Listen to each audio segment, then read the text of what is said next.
J'étais assise dans le cabinet de l'avocat à Lyon, entourée des 4 enfants de mon défunt mari, Marc, lorsque le testament fut lu.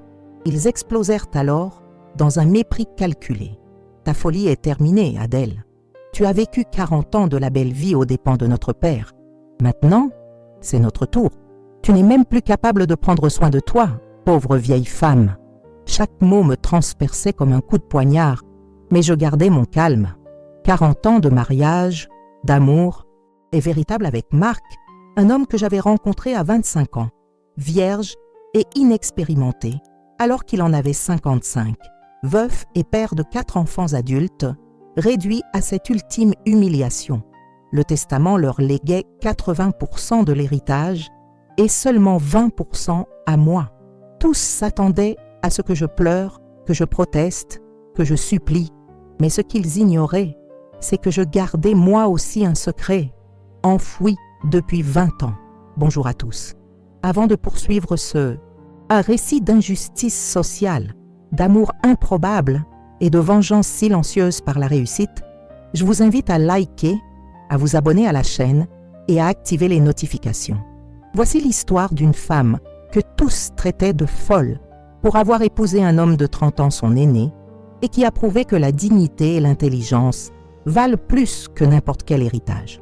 Préparez-vous, car ce qui suit démontre que parfois, la meilleure réponse au mépris est l'empire que l'on bâtit en silence. Je m'appelle Adèle Perrin, j'ai 65 ans et j'ai épousé Marc Dubois à 25 ans. C'est un homme d'affaires prospère de 55 ans, veuf depuis 3 ans de la mère de ses 4 enfants. J'ai rencontré Marc lors d'une exposition d'art à Lyon où je travaillais comme assistante conservatrice. Il était aimable, cultivé et passionné d'art. Nous sommes tombés véritablement amoureux. Lorsque nous avons annoncé nos fiançailles 6 mois plus tard, cela a provoqué un véritable scandale. Sa famille me prenait pour une opportuniste. La haute société lyonnaise murmurait « Elle est trop jeune, inexpérimentée et visiblement intéressée par l'argent. » Mes amis me mettaient en garde. « Tu seras veuve avant 50 ans, Adèle. C'est de la folie. » Mais j'aimais Marc, non pas pour son compte en banque, mais pour ce qu'il était. Le mariage fut une cérémonie intime. Les enfants de Marc, Laurent, 32 ans, Sophie, 30 ans, Antoine, 28 ans, et Camille, 26 ans à l'époque, refusèrent d'y assister. Pendant les 40 années qui suivirent, ils me traitèrent avec une froideur glaciale. Ils ne m'appelèrent jamais belle-mère, mais toujours la femme de notre père. Ils ne m'invitèrent jamais aux fêtes de famille. Ils ne manquaient jamais de me rappeler que j'avais volé la place de leur mère et que j'attendais un héritage. La vérité, c'est que Marc et moi vivions modestement compte tenu de sa fortune. Une résidence élégante, mais sans ostentation, à Iomet d'Este, presqu'île, des voyages culturels, des dîners à la maison. Je n'ai jamais demandé de bijoux coûteux, de voitures de luxe, de vêtements de marque. Je travaillais à temps partiel comme consultante en art par passion et non par nécessité financière. Il y a 20 ans, à 45 ans, alors que Marc en avait 75, j'ai pris une décision qui allait tout changer. Forte de mon expertise artistique et de mes économies personnelles, que j'avais toujours conservées à part, j'ai ouvert une galerie d'art numérique, Atelier Lumière. C'était une petite boutique en ligne spécialisée dans les tirages d'art numérique de haute qualité, des œuvres d'artistes francophones émergents. J'y travaillais en secret. Marc était au courant et me soutenait, mais ses enfants n'en ont jamais rien su. J'ai investi judicieusement chaque euro de bénéfice. Actions, immobilier commercial, fonds d'investissement. En 2 décennies, Atelier Lumière a connu une croissance exponentielle. D'une petite boutique en ligne, je suis passée à une plateforme internationale avec des représentants à Paris, Montréal et Bruxelles. Valeur nette de la galerie et des investissements associés. 2 400 000 €. Fortune personnelle de Marc à son décès, 1 200 000 €. Ce que mes enfants ignoraient, trop occupés à dépenser sans compter leur argent de poche et à m'ignorer, c'est que Marc traversait de graves difficultés financières depuis 10 ans. Mauvais placement, crise économique de 2008, dépenses excessives. pour maintenir le train de vie de ses 4 enfants adultes qui n'avaient jamais travaillé sérieusement. Marc était pratiquement ruiné. Qui a sauvé la situation? Moi. J'ai utilisé les bénéfices d'Atelier Lumière pour rembourser discrètement ses dettes, refinancer son prêt immobilier et combler le déficit. Je l'ai fait par amour, non par obligation. Et je l'ai fait dans le plus grand silence pour préserver la fierté de Marc et la réputation de la famille. Les enfants continuaient à recevoir l'argent de poche de papa, sans se douter que cet argent provenait de la chasseuse de fortune qu'ils méprisaient tant. Lorsque Marc est décédé il y a 6 mois, à l'âge de 95 ans, après une longue et heureuse vie à mes côtés, ses enfants ont immédiatement cru qu'ils hériteraient de tout. Le testament que Marc avait rédigé 20 ans plus tôt, avant ses difficultés financières, léguait 80% à ses enfants et 20% à moi. Il ne l'avait jamais modifié, car il pensait sincèrement que le partage était équitable, puisque je disposais de revenus grâce à la galerie. Mais ses enfants ignoraient l'existence de la galerie. Ils pensaient que ces 20% représentaient mon unique source de revenus et qu'ils recevraient la part du lion. Pendant la lecture du testament, leur comportement était odieux. Laurent rit. 20%, c'est bien trop généreux pour quelqu'un qui a passé sa vie à vivre en parasite. Sophie ajouta, « Tu as profité de 40 ans de luxe immérité, Adèle. Retourne donc à la vie médiocre qui a toujours été la tienne. » Antoine et Camille acquiescèrent, un sourire cruel aux lèvres. L'avocat, Maître Rousseau, semblait mal à l'aise mais professionnel. Il me demanda si je contesterais le testament. Tous s'attendaient à une explosion d'émotions, des larmes, des supplications. J'ouvris alors ma mallette en cuir et dis calmement « Je ne contesterai pas le testament. Je n'ai pas besoin d'un sou de l'héritage de Marc. » Un silence stupéfait s'installa. Laurent rit nerveusement. « Ne soyez pas ridicule. Vous n'avez rien. » Je souris pour la première fois. En réalité, Laurent, j'ai beaucoup. Depuis 20 ans, je crée et dirige l'Atelier Lumière, une galerie d'art numérique internationale. Mon patrimoine actuel, 2 400 000 €, exactement le double de l'héritage que vous convoitez tant. Je remis à Maître Rousseau tous les documents financiers pour vérification, relevés bancaires, estimations immobilières, rapports, d'audit. Leurs expressions de stupeur étaient délicieuses. Sophie balbutia « C'est impossible. Vous n'avez jamais travaillé de votre vie. » Je répondis « J'ai travaillé tous les jours pendant 40 ans, Sophie. Vous n'avez simplement jamais pris la peine de me connaître. Et il y a d'autres choses que vous devez savoir. » Je pris une profonde inspiration et lui dévoilai toute la vérité.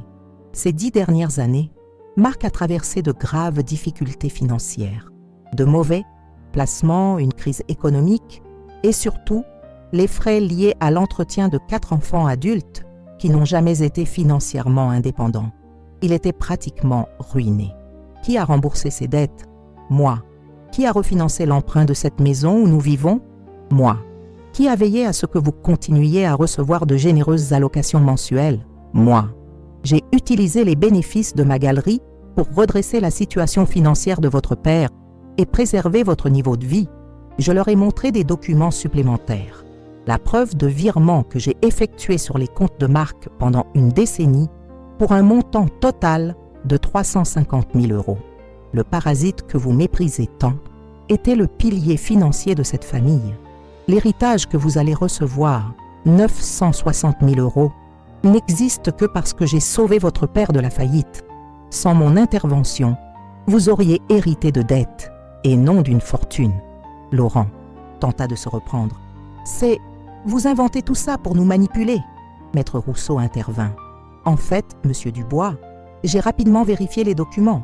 Ils sont authentiques. Madame Perrin dit la vérité. Camille se mit à pleurer, non de remords, mais de colère d'avoir été trompée. Antoine rougit. Pourquoi avez-vous fait cela? Pourquoi nous avez-vous aidés si vous nous détestiez? Je répondis avec une sincère tristesse. Je ne vous ai jamais détesté. J'ai toujours espéré qu'un jour vous m'accepteriez. Je l'ai fait par amour pour votre père et dans l'espoir que la famille puisse se réconcilier. Mais vous avez choisi la haine jusqu'au bout. Je me suis levée, j'ai pris mon sac et j'ai fait une dernière annonce. Les 20% que Marc m'a laissés, 240 000 €, seront intégralement reversés à la Fondation des femmes de Lyon, qui soutient les femmes victimes de violences conjugales et d'exclusion sociale. Je n'ai pas besoin d'eux. Cet argent, j'ai ma propre fortune, bâtie à la sueur de mon front et avec intelligence. Tu m'as traité de folle d'avoir épousé un homme de 30 ans, mon aîné.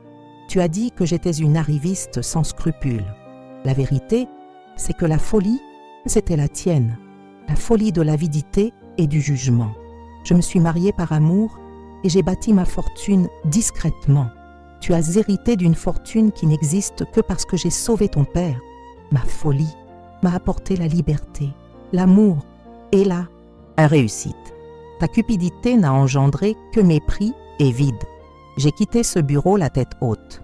Dans les mois qui suivirent, le don fut traité et la Fondation des femmes publia un communiqué me remerciant de ma générosité. L'histoire se répandit dans la haute société lyonnaise, veuve méprisée par sa famille. Elle fait don de l'intégralité de son héritage et révèle que sa fortune personnelle dépasse celle de son défunt mari. Les enfants de Marc tentèrent de me contacter pour une réconciliation. Autrement dit, ils voulaient accéder à ma fortune. J'ai refusé tout contact, non par vengeance, mais par instinct de survie. Aujourd'hui, à 75 ans après la mort de Marc, je vis dans un élégant appartement que j'ai acheté de mes propres deniers dans le quartier de la Confluence. Atelier Lumière continue de prospérer, avec désormais des bureaux dans 3 pays. Je suis devenue mentor pour de jeunes entrepreneuses, notamment celles qui subissent le jugement social pour leur choix de vie non conventionnel. Je donne des conférences sur l'indépendance financière et la résilience émotionnelle des femmes. Quant aux enfants de Marc, Laurent a enfin trouvé un vrai travail après avoir dilapidé son héritage dans de mauvais placements. Sophie est divorcée et connaît des difficultés financières. Antoine et Camille restent discrets. Aucun des deux n'ose m'aborder publiquement. Mes chers amis, si vous aimez quelqu'un que la société juge inapproprié, beaucoup plus âgé, beaucoup plus jeune, très différent, ne laissez pas le jugement extérieur détruire votre bonheur. Mais surtout, et c'est crucial, ne dépendez jamais financièrement de personne. Bâtissez votre propre fortune, votre propre identité, votre propre pouvoir. Mon mariage avec Marc était un amour véritable, mais ma galerie était mon salut et ma dignité. Face au mépris, j'avais mes propres repères. Utilisez le jugement des autres comme une motivation pour prouver votre valeur non par des mots, mais par des réalisations concrètes. Si ce témoignage vous a touché, aimez-le. Partagez-le avec les femmes qui ont besoin d'entendre que l'indépendance est le plus bel héritage qu'elles puissent se construire. Et dites-moi en commentaire, privilégieriez-vous l'amour véritable ou l'approbation sociale? Ensemble, nous sommes plus fortes. Merci beaucoup. Et que Dieu vous bénisse toutes et tous, vous donnant le courage d'aimer sincèrement et la sagesse de bâtir une autonomie que personne ne pourra vous ravir.